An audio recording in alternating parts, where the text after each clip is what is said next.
उठाया हूँ। एक विकलांग अभ्यर्थी जो कि कितना कष्ट करके पढ़ाई किए, बीए, एमए, बीएड सब कुछ किए, जेटेट की परीक्षा पास की, सभी नियुक्ति परीक्षाओं में 3% का छूट दिया जाता है विकलांग अभ्यर्थियों को, लेकिन झारखंड सरकार कैसी नियुक्ति प्रक्रिया अपनाई है? नौकरी पाने के लिए इतना दर दर भटकना पड़ता है क्या झारखंड में? हम झारखंड सरकार से एक ही मांग करते हैं कि हम लोग के साथ न्याय करिए, न्याय करिए। साथ महामहिम के पास गया था कि झारखंड कर्मचारी चयन आयोग कहां गड़बड़ियां किया है, कि अभ्यर्थी को एससी, एसटी, ओबीसी बना दिया जाना। नमस्कार, आप देख रहे हैं जीटी रोड लाइव और मैं हूं आपके साथ पल्लवी। लगातार आपको हम जेएसएससी की खबरें आपको दिखा रहे हैं और जिस तरह से रिज़ल्ट में गड़बड़ी हुई है, आधे लोगों का रिज़ल्ट निकला है, आधे लोगों को नहीं बुलाया गया, उसको लेकर के 3 बारी राज्यपाल के पास ज्ञापन सौंपने पहुंचे राहुल कुमार क्रांति। आज भी ज्ञापन सौंपने पहुंचे, लगभग 3 बार हो चुका है और इनसे जानते हैं कि आगे महामहिम राज्यपाल ने क्या इनसे बात कही। देखिए, आज मेरा महामहिम से मुलाकात का अपॉइंटमेंट था और मैं अपना जो निर्धारित समय से मैं महामहिम के पास पहुंच गया था। आज मैं 100 पेज का एविडेंस के साथ महामहिम के पास गया था कि झारखंड कर्मचारी चयन आयोग कहां गड़बड़ियां किया है, वो सारे एविडेंस को महामहिम के सामने मैं रखा हूं। एक ही अभ्यर्थी को अलग अलग जिले में 8 बार उनका है सो पर मेरिट लिस्ट को प्रकाशित किया जाना, एक ही अभ्यर्थी को एससी, एसटी, ओबीसी बना दिया जाना और 40% जनरल के अभ्यर्थियों को मार्क्स लाना था, जिसको उन्होंने प्राप्त नहीं किया है। 37%, 38%, 32% पर है सो उनका है सो रिजल्ट का प्रकाशन किया गया है। इन सारी बातों को पूरे एविडेंस के साथ मैं महामहिम के सामने प्रस्तुत किया हूँ और सीबीआई जांच का मांग किया हूँ।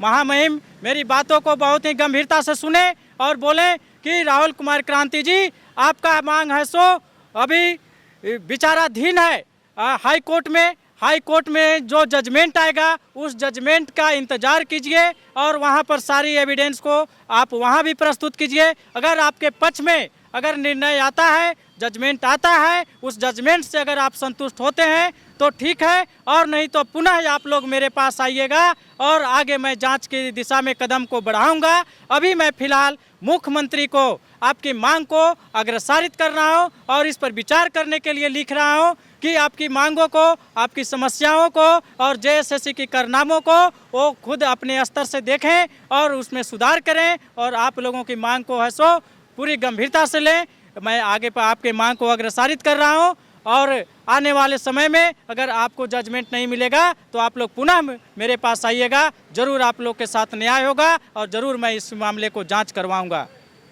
इसके साथ साथ मैं महामहिम से पीएच का भी मामला उठाया हूं। एक विकलांग अभ्यर्थी जो कि कितना कष्ट करके पढ़ाई किए, बीए, एमए, बीएड सब कुछ किए, जेटेट की परीक्षा पास की, सभी नियुक्ति परीक्षाओं में 3% का छूट दिया जाता है विकलांग अभ्यर्थियों को, लेकिन झारखंड सरकार कैसी नियुक्ति प्रक्रिया अपनाई है, झारखंड कर्मचारी चयन आयोग किस तरह से मनमानी कर रही है, उसका भी उजागर मैं महामहिम से किया हूं।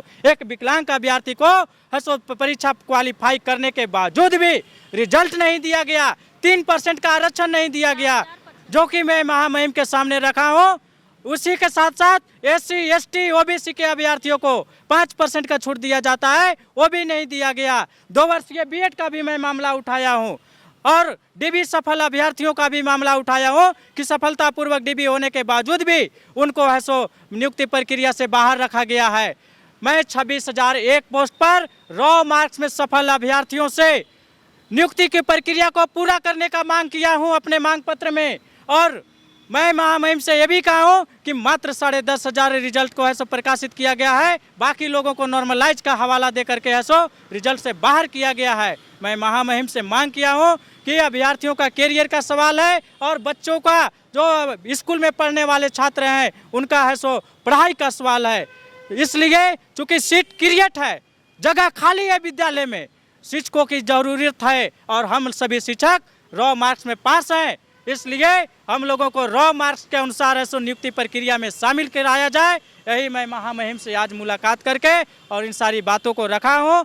पारा शिक्षक का भी मामला को मैं उठाया हूँ। उनको 50% है सो झारखंड सरकार के द्वारा आरक्षित किया गया था, लेकिन पारा शिक्षक को भी ऐसे इस आरक्षण का पालन जेएसएससी नहीं किया है। इस बात को मैं गंभीरता से महामहिम से रखा हूँ। महामहिम इस बात को गंभीरता से लिए हैं और बोले हैं कि आप लोगों के साथ इनजस्टिस नहीं होगा। फिलहाल आप लोग इंतजार कीजिए हाई कोर्ट के फैसले का। अगर आप लोग को संतोषजनक फैसला नहीं मिलता है तो पुनः जजमेंट के कॉपी के साथ आप लोग आइएगा। मैं इसको जरूर जांच करवाऊंगा और जांच की दिशा में आगे बढ़ूंगा। फिलहाल मैं मुख्यमंत्री को है सो आपके मांग को अग्रसारित कर रहा हूं, क्योंकि शिक्षा विभाग भी अब माननीय मुख्यमंत्री के पास आ गया है।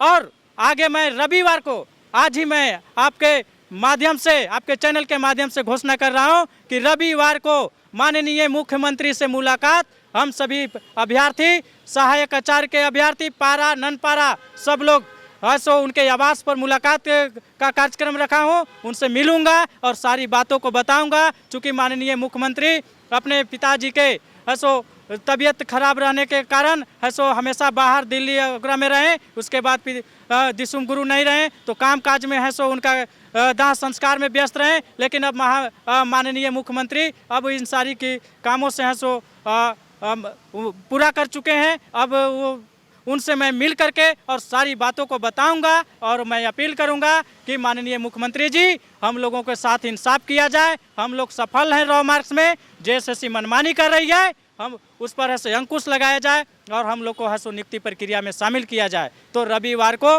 माननीय मुख्यमंत्री से भी मुलाकात करेंगे। यहाँ पे जैसे आप बोल रही हैं कि आपका भी रिजल्ट जारी नहीं किया गया, इसके बारे में क्या? हाँ, हम लोग बहुत से ऐसे हैं जो फिजिकल हैंडीकैप है। हम लोग इतना पढ़ा लिखा करने, बीएड किए हैं, डीपी करने के बाद, जेटेट पास करने के बाद सहायक आचार्य परीक्षा नियुक्ति हम लोग एग्ज़ाम दिए हैं। उसमें हम लोग इतना ज़्यादा मार्क्स में आने के बावजूद भी हम लोगों को डीबी में नहीं बुलाया गया है और नियुक्ति प्रक्रिया से वंचित रखा गया है। मैं झारखंड सरकार से मांग करती हूँ कि हम लोग और कितना दर दर भटके। एक तो हम लोग विकलांग व्यक्ति है, हम लोग यहाँ वहाँ उतना जा भी नहीं सकते हैं, लेकिन फिर भी हम लोग को नियुक्ति से वंचित रखा गया है। ये क्यों रखा गया? नौकरी पाने के लिए इतना दर दर भटकना पड़ता है क्या झारखंड में? हम झारखंड सरकार से एक ही मांग करते हैं कि हम लोग के साथ न्याय करिए, न्याय करिए। हम लोग एक शारीरिक अक्षमता के बावजूद भी हम लोग इतना पढ़ाई लिखाई करने के बाद एग्ज़ाम दिए हैं, उससे भी आप लोग वंचित करके रखे हैं। हम लोग कहाँ जाएं? किसको बोले अपना दुख दर्द, किनसे सुने, किसको बताएं? आप बताइए। हम लोग बहुत तकलीफ में हैं और हम लोग का नियुक्ति करिए, और नहीं तो हम लोग सारे जितने भी दिव्यांग भाई बहन हैं एक साथ एकजुट होंगे और हम लोग भी हाई कोर्ट का दरवाज़ा खटखटाएंगे। और हम लोग का अभी नौकरी पाने का और इतना संघर्ष करना पड़ेगा, हाई कोर्ट तक जाना पड़ेगा, ये हम लोग कभी नहीं सोचे थे।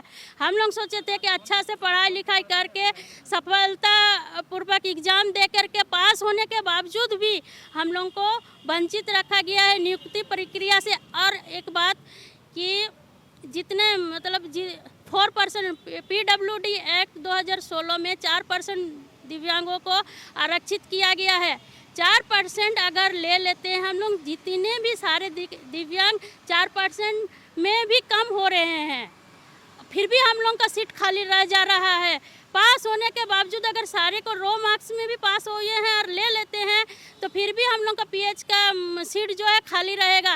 लेकिन उसमें भी ये जेएसएससी वालों ने क्या किया है कि हैंडीकैप लोगों को भी वंचित करके रखा गया और आज हमको यहाँ पर आने पर मजबूर किया गया है। और मैं और अपना क्या नहीं बता सकती हूँ। जैसा कि छात्र नेता राहुल क्रांति ने बताया कि आज वो ज्ञापन सौंपे और जेटेट का मामला भी वो राज्यपाल के समक्ष रखा है। तो साथ में एक विकलांग छात्र अभ्यर्थी भी है हमारे साथ, तो उन्होंने भी बात की। उन्होंने भी बताया कि पास होने के बावजूद भी हम लोग को नियुक्ति नहीं मिल रही है और ऐसा कब तक चले। क्या झारखंड के बच्चों को झारखंड में जॉब मिलना इतना मुश्किल हो गया कि उन्हें आज दर दर भटकना पड़ रहा है। देखते रहिए GT रोड लाइव। मैं हूँ आपके साथ पल्लवी, अपने सहयोगी विवेक के साथ।